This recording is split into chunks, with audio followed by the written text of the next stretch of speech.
Aloha. Take a deep breath in and let it go. Deep breath in. Being here. Deep breath in. Asking, now what? Now what? Now what? Release that as well. We are doing this thing. We are marching toward gladness.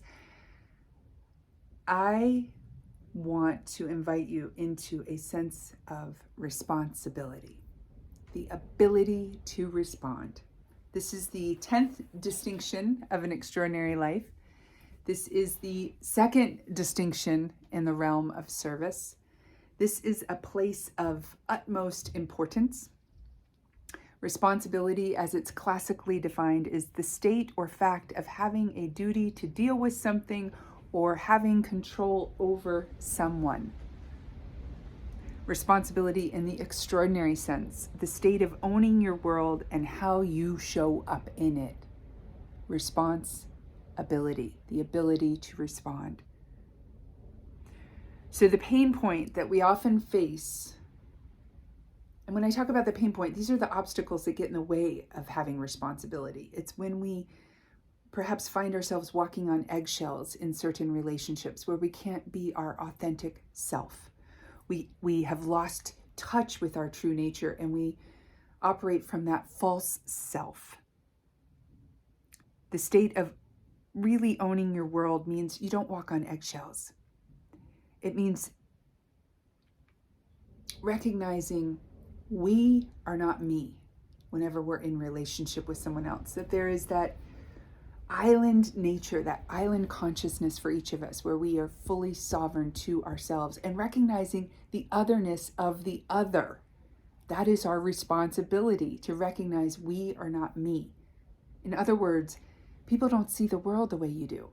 So I'm kind of going out on a limb by sharing with you how I see the world, throwing a bunch of ideas out to see what lands for you, what sparks your imagination, what stokes that inner fire of what's possible to step into gladness, to march toward that tender, beating, loving heart that's within yourself. We can build bridges of connection when we find a shared vision.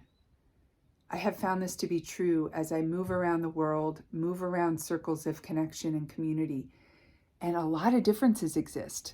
For example, I got sober at the age of 24. A lot of the people in the recovery meetings where I went were older than me. There were a lot more men at the time. And it was really easy to compare my differences, compare my outsides, see how I didn't fit in, to feed that terminal uniqueness. It didn't get me where I wanted to go. I got to drop back into the sense of connection, which is, what is our shared vision? Our shared vision is we want to be sober. Our shared vision here today is we want to live in a tender heart. When we come home to ourselves, we come back to our own sovereignty. We recall that our state of being is enough, and we antidote that sense of reactivity with a sense of responsibility. So, one way we can do this is looking at the triggers that throw us into reactivity. Y'all are looking at my hands like, what does that mean? Some of you who've worked with me already know this, but I'm just going to use it as a gentle reminder. This is a hand model of the brain. We have the brain stem. We have the thumb representing our emotional brain, the limbic system. We have our neocortex, our prefrontal lobe, the neocortex, which really gives us that thinking, compassionate mind, the executive control, the ability to pick up on social cues and make different choices. A lot of words. The hand gesture is meant to simplify these complex neuroscientific concepts. Here's me. Here's my husband. We're talking. And he says something that triggers me. When I'm triggered, I literally flip my lid. My limbic system starts firing. The amygdala, fear response, fight, flight, freeze, flee. What am I going to do? What am I going to do? And when I can rewire my thinking, step back into command central of my nervous system and regain my composure, put my lid back on, keep my lid on, keep my cool my jets. We have a lot of phrases for this, right? How do you bring yourself back into compassionate space towards self and other? You have to be able to bring your frontal functioning back online. We do that through the breath.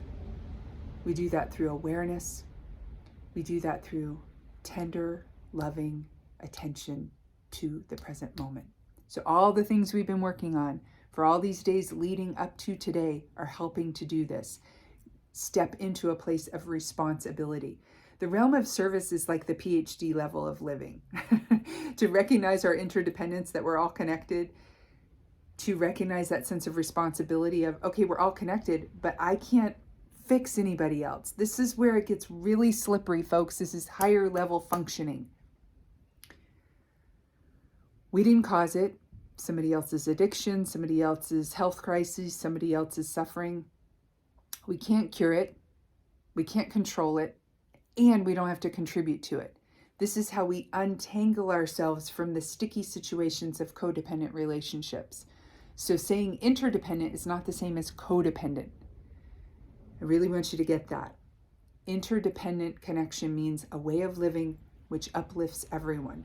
It means I take care of myself and I advocate for you to be able to take care of yourself. And sometimes that settles down into the ability to recognize there's nothing I can do here and give the other the dignity of their own suffering, the dignity of their own spiritual path, the dignity of their own ability to connect with a power greater than themselves. And it's not me. So, responsibility is letting go of reactivity, of flipping my lid every time I'm triggered. I get triggered a lot. Here's the thing, I'm a highly sensitive person.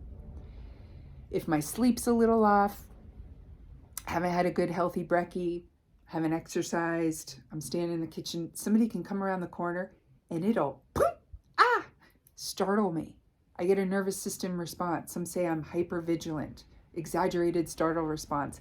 I can pathologize the hell out of it. I can say how I'm a wounded person and I just shouldn't go out anymore. I shouldn't live with anybody. I don't want to do that. I want to fully engage with life. I want to keep it real. I want to get resourced. I want to be engaged. I want to be aware of my surroundings and I want to be as loving as possible. So my point in sharing all this is there are times where I get triggered and I do lose my cool. But how do I come back online through my breath, through my practice of forgiveness? Forgiveness is letting go of the idea that I'll ever have a different past. It's letting go of the idea that all those traumatic things that happened will ever go away, and a willingness to celebrate the trauma in order to give fertilizer to our rebirth. This is a revolutionary concept and a necessary shift from the drift of the dominant culture that says when you're wounded, we got to set up a GoFundMe. We're really good at rallying when tragedy strikes and a community is devastated by a storm. We know how to bring in the big guns to provide relief. I don't know if we know how to do the daily nurturance to give people the strength of being able to stand on their own 2 feet. I personally think it requires an overhaul in our educational system, our healthcare system, our food systems, in a way where we are actually giving fertilizer to our rebirth, our regeneration through acknowledging our trauma. Ouch, that hurt. Okay, I'm not alone in this. Somebody else has been through this too. Okay, together we rise. Okay, how do we do this gig called life with greater grace, flow, ease, and fun? We cannot regret the past. We have to look at those traumatic events. Brene Brown says, don't tell me if you come from hard times, tell me how you come from hard times. Don't wonder if you are strong, tell me how you are strong. Don't tell me if you are crazy, tell me how you are crazy. So she's basically inviting that bigger warm embrace, which I love from her, of, all right, you got a lot of stuff that you're bringing to the table. Me too. Let's not operate from that place of woundedness. Let's integrate it. In Buddhism, we talk about the manure of our experience. The shit that happens can become fertilizer and compost for growing that beautiful garden of everyday enlightenment. Finding the sacred in the mundane, of taking this breath and bowing in deep appreciation for each and every person that's in your life. They're here to teach you something. You're here to teach them something. And together we create an incredible symphony of life. Thank you. You matter. Your relationships matter. Aloha and be well.